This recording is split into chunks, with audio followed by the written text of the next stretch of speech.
ಲಕ್ಷ್ಮು, ಹಸುಗೆ ಪೂಜೆ ಯಾಕೆ ಮಾಡ್ತಾರೆ? ಮಗಳೇ, ಹಸುವಲ್ಲಿ ಮುಕ್ಕೋಟಿ ದೇವತೆಗಳು ನೆಲೆಸಿರ್ತಾರೆ ಅನ್ನೋದು ನಮ್ಮ ಹಿಂದೂ ಸಂಸ್ಕೃತಿಯ ಪ್ರತೀತಿ. ಅಷ್ಟೇ ಅಲ್ಲ, ನಾವು ಕೇಳಿದ್ದೆಲ್ಲ ಕೊಡೋ ಕಾಮಧೇನು ಅಂತ ಕರಿತೀವಿ. ಜೊತೆಗೆ ನಮ್ಮ ಹಿರಿಕರು ಹಸುಗೆ ತಾಯಿ ಸ್ಥಾನ ಕೊಟ್ಟು ಗೋಮಾತೆ ಅಂತಾನೂ ಕರೀತಾರೆ.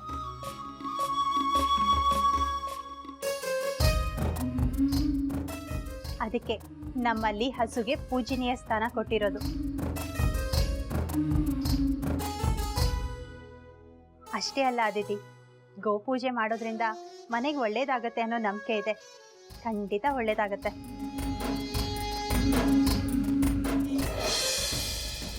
ಇಷ್ಟು ದಿನ ಈ ಮನೆಗೆ ಒಳ್ಳೇದೇ ಆಗಿತ್ತು ಲಕ್ಷ್ಮಿ, ಆದ್ರೆ ಇನ್ನು ಮುಂದೆ ಬರೀ ಕೆಟ್ಟದೇ ಆಗತ್ತೆ. ಸಂತೋಷ ನಗಳಿಂದ ತುಂಬಿದ್ದ ಈ ಮನೇಲಿ ಇನ್ನು ಮುಂದೆ ಬರೀ ಸಂಕಟ ನೋವಿನ ಶಬ್ದನೇ ಕೇಳುತ್ತೆ. ಕೇಳೋ ಹಾಗೆ ನಾನು ಮಾಡ್ತೀನಿ.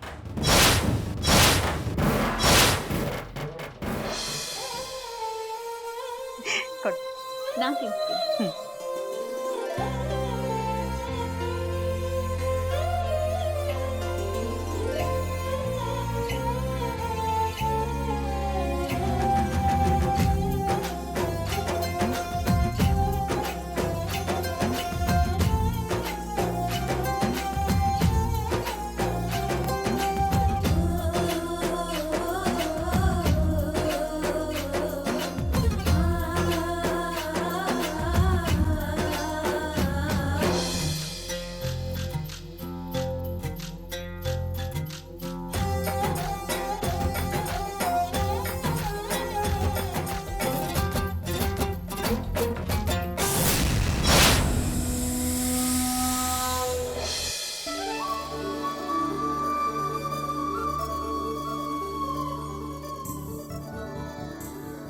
ಅಜ್ಜಿ, ಈ ಸಂಕ್ರಾಂತಿ ಹಬ್ಬನ ಯಾಕೆ ಆಚರಿಸ್ತಾರೆ?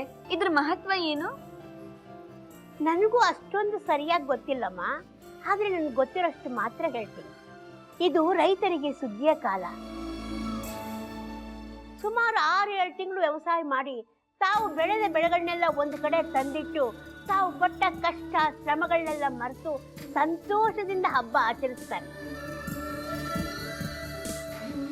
ಇದ್ರ ಜೊತೆಗೆ ಇವರಷ್ಟೇ ಕಷ್ಟಪಟ್ಟು ಈ ಸಂತೋಷಕ್ಕೆ ಕಾರಣವಾದ ಜಾನುವಾರುಗಳನ್ನ ಪೂಜಿಸಿ ಕಿಚ್ಚಾಯಿಸಿ ಅವುಗಳಿಗೂ ಸಡಗರನ್ನ ಹಂಚ್ತಾರೆ. ಈ ಹಬ್ಬದ ವಿಶೇಷತೆ ಏನು ಅಂತಂದ್ರೆ ಅವರೆಕಾಳು, ಕಿಚಡಿ, ಎಳ್ಳು, ಬೆಲ್ಲ, ಕೊಬ್ಬರಿ, ಕಬ್ಬು ಎಲ್ಲರಿಗೂ ಹಂಚಿ ತಾವು ಸಂತೋಷ ಸಂಭ್ರಮ ಪಡ್ತಾರಮ್ಮ. ಎಳ್ಳು ಬೆಲ್ಲ ಯಾಕೆ ಕೊಡ್ತಾರೆ? ಎಳ್ಳು ಬೆಲ್ಲ ತಿಂದು ಒಳ್ಳೆ ಮಾತಾಡು ಅಂತ ನಮ್ಮಮ್ಮ ಹೇಳ್ತಾ ಇದ್ರು.